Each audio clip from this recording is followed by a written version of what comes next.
How did you find this space? Networking. That first night, that drunken night, it's like writing everything down. That was the thing I said, okay, who do I talk to do certain things? I wrote down names of people who I knew do pop-up shows.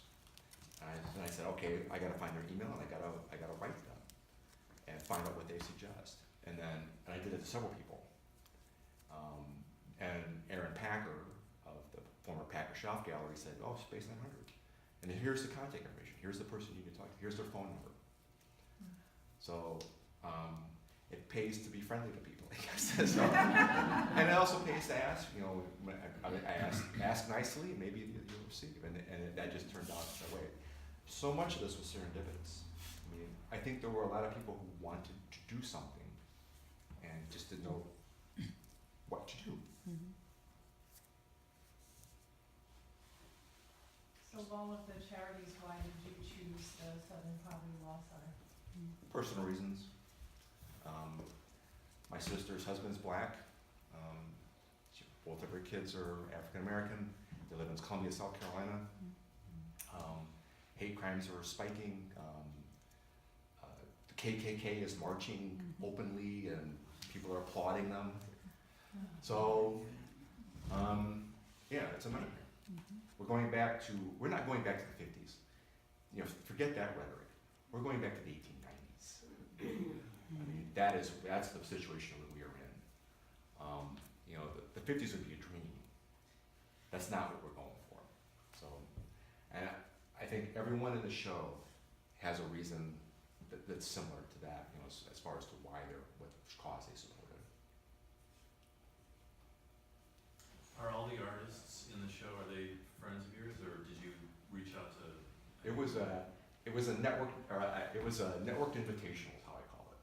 So I reached out to a group of about 10 or 15 artists, and then ones that responded back to me saying they wanted to do it, I said, oh, by the way, do you have one or two friends who want to do this too? So in the process, it actually helped me. These are artists that I respected, and in turn, I thought that they would get other artists that were of the same caliber, so the quality of the work would be the same. But it also kept it from being very samey. That it's not everybody that I would pick, which would produce a very different show. Then the other thing is that the artists who belonged to the co-op, once they found out about what I was doing, they said, "Well, we'll do it too." So, and that worked out fine too. So yes and no. I met a lot of new people, and that's actually been one of the best parts of doing the show. James, it's kind of cheating because I'm part of the show, but we didn't talk about this before. We talked a little bit before about the expanding of it, but having, curated and run shows at our gallery and spent a whole year setting them up. I just want to commend you on the fact that you did this in such a short time. Yeah. And that it was very well put together. Did you feel the stress while you were doing it, or were you just energetic? I mean, were you running on fumes, or were you running on Adrenaline, absolutely, and terror. There was some terror involved. A lot of sleepless nights. A lot of what did I get myself into? I'm not sure I can pull this off. With Linda's help, I was able to get a lot of this taken care of. And the other thing that I have a lot of people ask me, a lot of the artists ask me, I want to help you, what can I do? And I said, I'd like to take your help, but I've never done this before, so I don't know what to ask you to help me, And then somebody else said, you should have just said yes, because then they would have found something to help you with. And, okay, I'm just too stubborn. But to Fode's point, I came up with this idea around Thanksgiving, and finalized it, wrote my notes, did everything. So it's 4 months to put this together. So, and I think we did okay. Oh, and then with Bert, with the woman Bert Lavelle, who did that painting over there, she sent me she couldn't come today because her car is stuck in her garage. But she wrote me a question. And this really isn't a question, this is something that she's been hearing. And let me read this to you. An argument seems to exist that these causes should be privately funded, not by the government. By artists donating and contributing to private funding, are we in some way supporting this argument? I think the answer may include that our purpose with this exhibit is to show that we are willing to use our art to support causes that are in jeopardy, to protest the above argument. But then we are privately funding, and doing that, the current regime says what we will do. Does everybody understand that question? So basically, what she's saying is that there's an argument saying that all things should be privately funded, and by us doing this, we're actually falling into this argument. I read that question, and I don't know where she's heard this argument, because whoever said this to her, it just rang false to me when I read it, because it's a straw man argument, because it mischaracterizes what it is. Every one of these charities that this work is supporting asks for donations from the private companies, So it's not a matter of 0 to 100. It's a matter of what percentage of it are we going to support privately, as opposed to having it publicly funded. So if you hear anybody who tells you that argument, it's bullshit. Yeah, it's a straw man argument. It's not like anybody here is giving money to the National Institutes of Health, although that might come in the future. I mean, it might get that bad. It's kind of like the argument that they use, we don't need the NEA.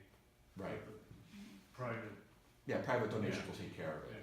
Yeah, the problem with that is that it's the positive thing about federally funded things is that they're above it and they see where things are needed.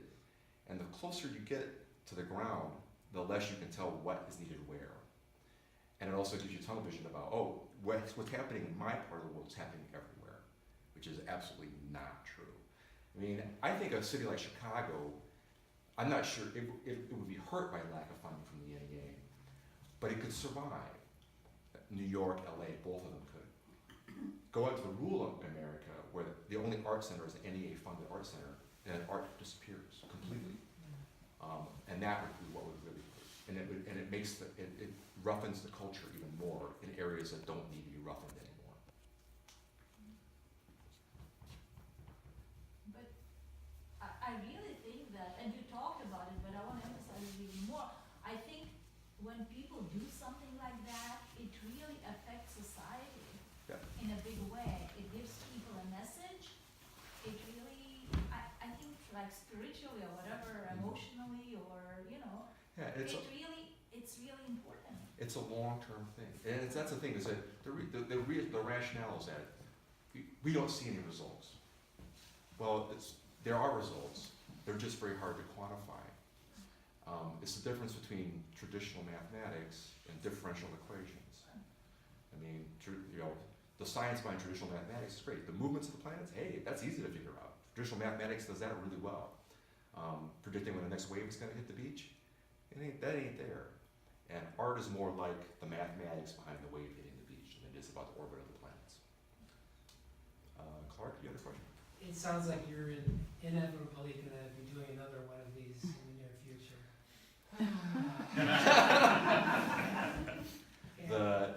There's talk. There's talk. Well, I hope you would consider including some of us in your next plans. I know you want to probably do a different location. Yeah, the idea would be bigger so that more artists Right. would see it. Right. But anyone who was in this show would definitely be offered a spot in that show.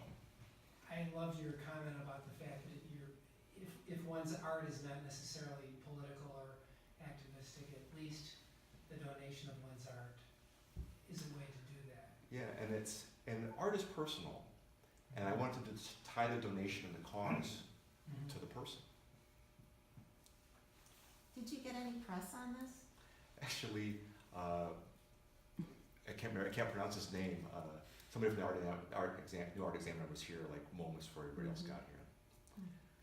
And also, I don't know if any of you are familiar with Ann Landy in Vasari 21, but she gave us a little blurb. She's going to be talking about this as a pop-up. A lot of the press that we're going to be getting about this isn't so much about the cause, although that's going to be part of it, but it's going to be about the pop-up nature of the show, and this as an alternative way to get art in front of the public. Whatever works. Yeah, whatever works. All that you want.